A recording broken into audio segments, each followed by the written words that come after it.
What up, everybody? Pat Flynn here with a quick video on how you can use a special little technique to improve your strength, your fitness, and to be more likely to hit whatever big, exciting goals you set for the year of 2024. If you're watching this video in 2039, congratulations. Pat Flynn is still relevant.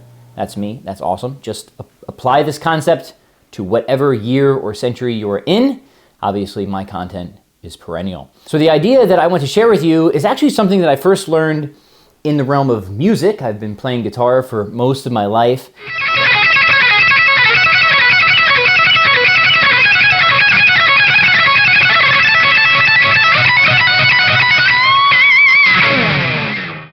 But as I spent more time in the weight room, I realized, wow, this concept is really cool. It's actually super applicable to lifting weights and following a fitness routine, and indeed even following a nutrition regimen as well. So the idea is very simple. It's the idea of practicing your speed bumps or speed humps. In fact, I never even knew there was a difference between speed bumps and speed humps until like 5 minutes before this video when I looked up, is it speed bump or speed hump? Technically, a speed bump is like a really big thing that slows you down. A speed hump is like, I guess, a little smaller thing that slows you down a little bit less. That's actually relevant too, because both of those apply to pretty much every area of life where you're trying to improve at something.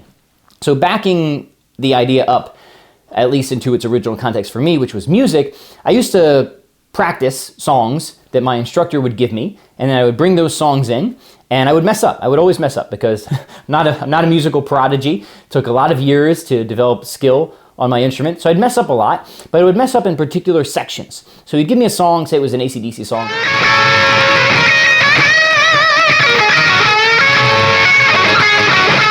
Play a portion of it very well, but then I would always mess one section up. And then my instructor would say, okay, try again. And then I would start the whole song over, and I would mess up that same section again. And he would say, try again. And then I would start the whole song over and mess up that one section again. And eventually he said, you have to stop doing that. Don't worry about playing the stuff you're already good at. You have, the first minute of the song down. Don't play that entire minute every time just to mess up at 1 minute and 1 second or whatever it was. Practice your speed bumps, practice the speed humps, practice the parts that you suck at. Practice those parts where things go off the rails, where something breaks down, you lose control of your rhythm or phrasing, or you just can't hit the right notes or whatever. You need to focus in on those problem areas, and you need to know what your problem isn't. Your problem isn't the first minute of the song. You have that. So stop wasting energy, attention, on focus on the stuff that you already have pretty solid command of. Focus on the speed bumps, practice the speed bumps, master those, then reintegrate that section of the song, those phrases, those chords, whatever it is or was, into the wider context. Find another speed bump, find another area where you slow down or things go off the rails. Isolate that, focus on it, master it, put all your attention and energy on that, reintegrate it, and then over time you will, of course, conquer the musical material.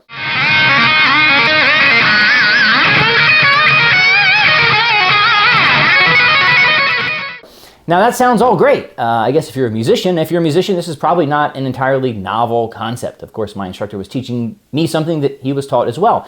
However, I think applying it to fitness is a bit novel and can be extremely helpful. So what I will do is I will show you how this works with different exercises very quickly. I won't keep prattling on here forever, and then give you an idea of how this can apply to an exercise program or a nutrition program in general. So take the pull-up. Everybody loves pull-ups.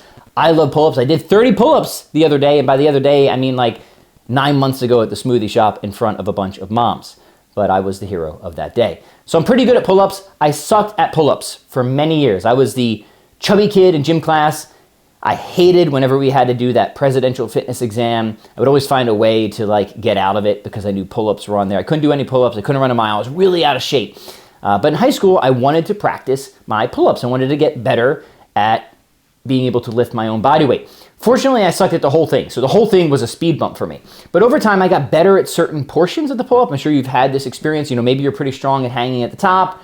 Maybe you can hold the middle well. Maybe you're just good at hanging at the bottom. And maybe you're strong at some phases of the exercise, maybe the first third or the last little bit or whatever, but you're not strong at all portions of the exercise.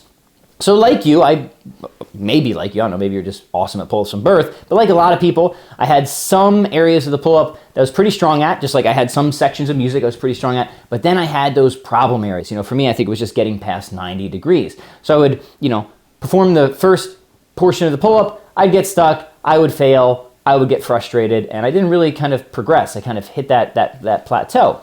Until, by magic, it just occurred to me that, hey, I should just practice my speed bumps. I should practice that portion of the exercise that I suck at. And I shouldn't worry about using so much energy even getting to that portion. I should just get right to it. Now, what does that mean in a pull-up? Well, it means, you can step on a chair, you can hold yourself at the top and lower yourself down, so you can do partial reps, you can do negative reps. These are really good techniques to focus in on the specific area of the exercise that you might not be super duper at, but it should allow you to put your best energy, focus, and attention into the problem area to practice your speed bump or the speed hump. And then once you feel strong with that, hey, maybe you're moving through that middle range of the pull-up with greater confidence, then you can extend the range of motion over time and then begin to integrate it into a full and complete rep. So this would be how this would apply in the context of fitness. You find an exercise you want to be good at, you locate the speed bumps or the speed humps. We all have them in different exercises at different points. Whether we're squatting, doing pull-ups or push-ups, you find that problem area, you find where things slow down, break down, or you get stuck, and then you begin to devote a greater amount of your attention and energy to practicing just that. And once you feel that you have a command of that portion, you then quickly begin to reintegrate it into the full rep. Don't let people tell you that partial reps or negatives are not helpful. They are extremely helpful. Without this approach, I probably would have never conquered the actual pull-up. One of my favorite exercises, and makes you feel like a very accomplished individual to do pull-ups. So I want you to take this concept of practicing your speed bumps and see if it can help you break a plateau in your pull-ups or push-ups or what have you. Same thing with push-ups. A lot of people, at least starting out in fitness, have some sticky area of the push-up, and they have some different areas of the push-up that they're pretty strong at, whether it's the beginning or the end or whatever. Find out where you slow down. Find out where things break down, where rep quality decreases, and then just practice that for a while. Get right to that section. Don't worry about moving through the sections you're strong at. Get right to the area where you want to improve and put your best energy and attention there. When you have it, reintegrate, and voila, there you go. Now, final point. When we're talking about practicing your speed humps or speed bumps or camel bumps or whatever the heck we're talking about, a lot of this is all about knowing what your problem isn't. We all have an inherent tendency to focus on the things that we're good at, to do the things we're already good at because it makes us feel good to do things that we're good at, and to ignore the things that we suck at, the problem areas. Why? Because when we practice something we're not good at, it's frustrating. It's not a lot of fun. It can be a little bit demotivating. It sucks to suck. I have to say it. It sucks to suck. It sucks for everybody to suck, but we all suck. So that's the good news. We're all in it together. So what you do is you just suck it up about sucking, and you practice the thing that you suck at. So to practice your speed bumps, you need to know what your problem isn't. And it's great, celebrate your successes, but you have to be honest about where your problems are. Where are things breaking down? So in the wider context, here's an idea. If you are training consistently at the gym 3 days a week, you're lifting with a good amount of intensity, but you haven't hit your body composition goals, right?